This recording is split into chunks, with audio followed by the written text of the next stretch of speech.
Jeff. We are very happy to have you here in Israel with us, and I'd just like to ask some questions with regard to the green investment. The first one is, what is really a green oil, if you can elaborate on this question?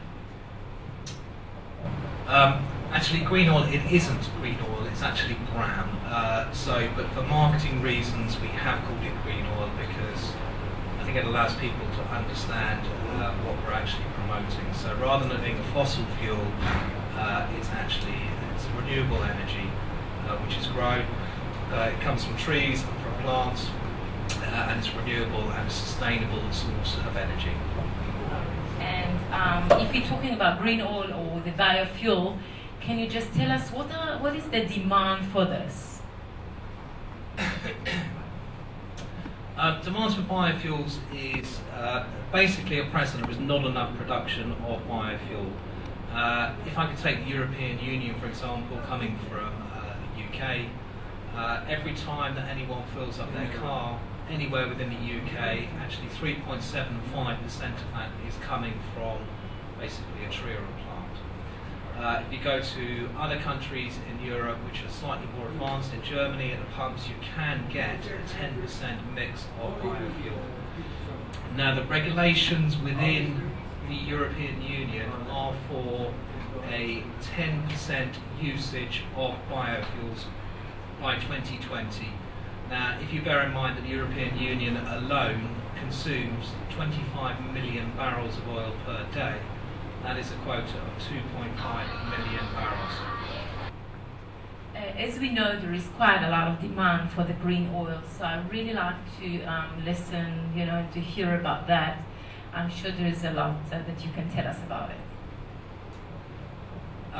Okay, demand for biofuel worldwide. At present, it's a direct replacement for fossil fuel, and calorifically it's exactly the same as a fossil fuel. It could be used as a replacement worldwide. The problem is there isn't actually enough.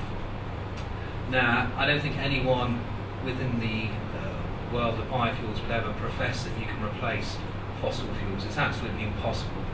But there will always be a market, and it's basically a problem of supply rather than actual demand. Now, within taking the European Union, we're an English company, so taking England or the UK for an example, every time that you fill a car within England or Britain, 3.75% of that fuel at every forecourt in every garage in the UK has to come from biofuel, so it comes from a tree or a plant. Is it new legislation? It's legislation that's been around for a while. It's by 2020, 10% of all of the fuel used within the European Union, every country, will have to be from biofuel. So if you take consumption for the European Union alone, is 25 million barrels a day. So by 2020 there will be a requirement of 2.5 million barrels of oil to be used in the transport sector. We're talking in the transport sector here. Also, do you use it in vehicles like aircraft and stuff like this? Yeah, there is a huge interest in, I think the future of the transport sector for energy will be will turn electrical. There will be advances in technology, or I hope there will be. Now, where does that leave us as a company? We're not too concerned by that because there are other niche markets which we believe will always be around. Aviation, as you said, being one of them.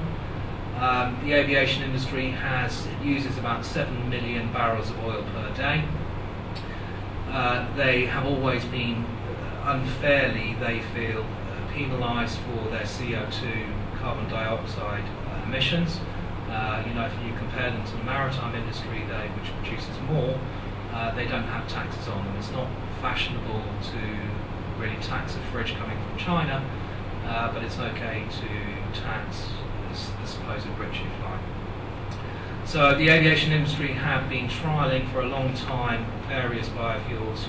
Biofuels can come from many different species of plant or tree, and there have been numerous trials, and all of the aviation industry are now looking for a system whereby they can possibly have a quota so that the percentage of their fuel used will be biofuel.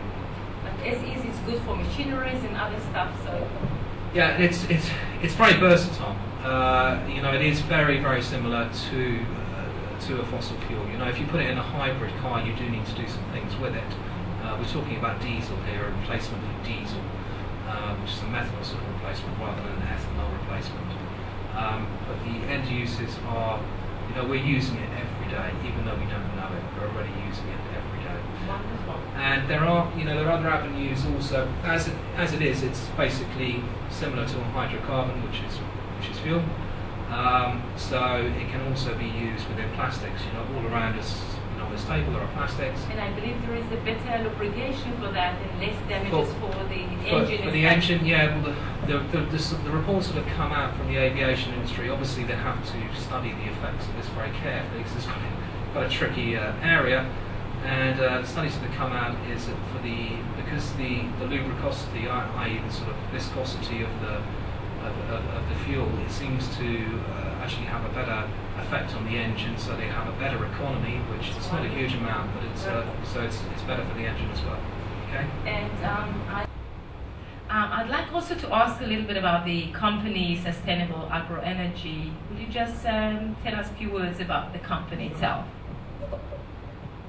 Basically, Sustainable Agro Energy is it's a company. It was formed a while back under a different name, and it works in research and development in some plantations in Asia, looking for different strains of crop to use, which was best, which areas were best, and we then turned PLC March last year.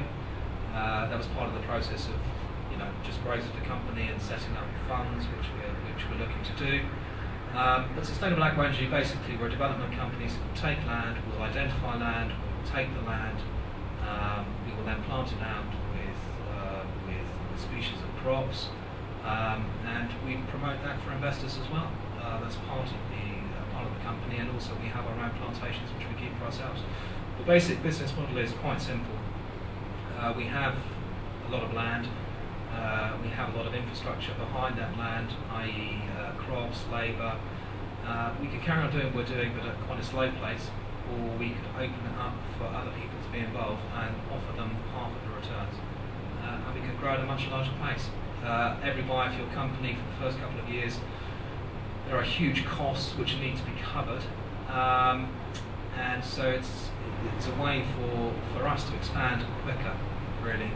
You know, and then when we start getting yields, maybe at the end of year one, which are, you know, they're quite minimal on some of the trees, which are, because we do use primarily tree-borne species, we do start getting a return, and that really covers our cost for the first year, which is how we can grow at a quicker pace. But it's really great to know that you're actually having annually returns from the first year. Well, one of the species we use is called Jatropha. Jatropha in some countries it's actually classified as a weed. It's not prevalent. It's hardly a shy, retiring sort of flower, and you will get a yield, a minimal sort of yield in the first year, but we can, you know, offer a return in the first year because we also utilise other crops like sweet sorghum, which is maybe an Asian equivalent to sugarcane. Which will give a yield within 90 days, so we can sort of maximise the return. Right. Can you just talk a little bit about how the investment actually works? Just a few words about that.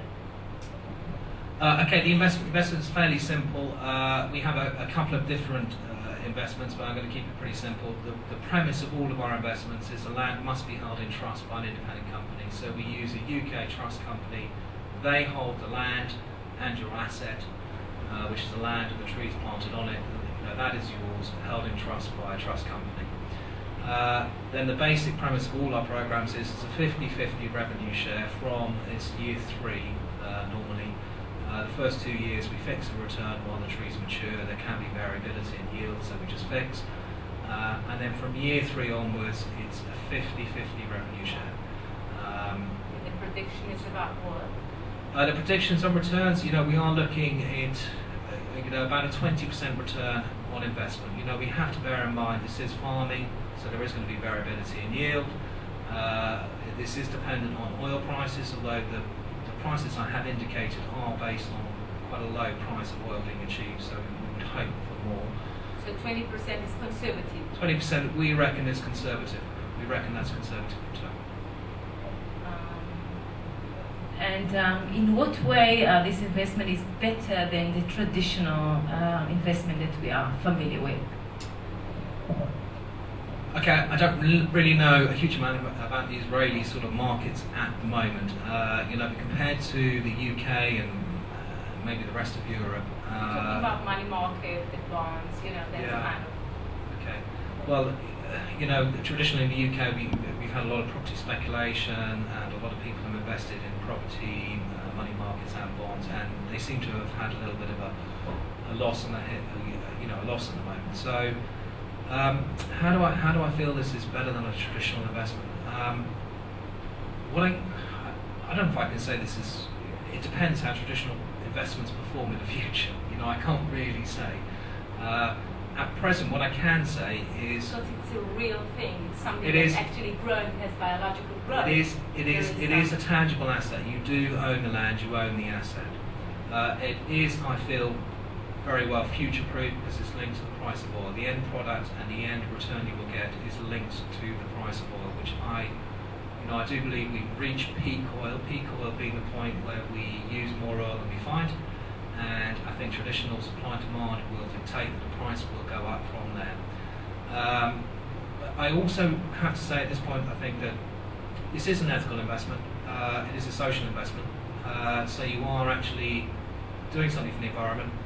You are helping people in disadvantaged countries, and you are also getting paid for that, and a good return. So in that respect, I would say it could be better than a traditional investment. Excellent. Just a few words. You just mentioned the trust, which is very important for people to know that they have confidence, that it's written on their name, and if you can just say a few words about who is the company and how many years they work and so on. Citadel Trustees, they're a UK trust company. They've been around for a long time, way over 25 years. The reason we've actually used them is they do have some experience in Southeast Asia.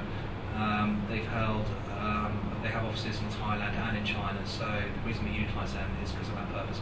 Basically what they do is they will hold the land in trust for you, they will act as a registrar, so they will, the land will be subdivided up, and they will make sure that each client is getting a new allocation of land, and they act as a focal point for that, so they will be the focal point for that. So if a client chooses to invest, they will receive their documentation of their lease from Citadel, which is a UK company, UK trustee, and they will receive their documentations direct from them, and they can communicate with them as well if need be. Okay?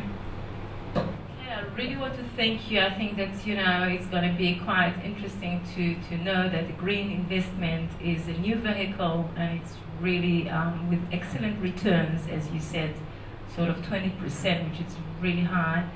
And I really hope that we're going to have lots of business together. Thank you so much. Thank you. Right.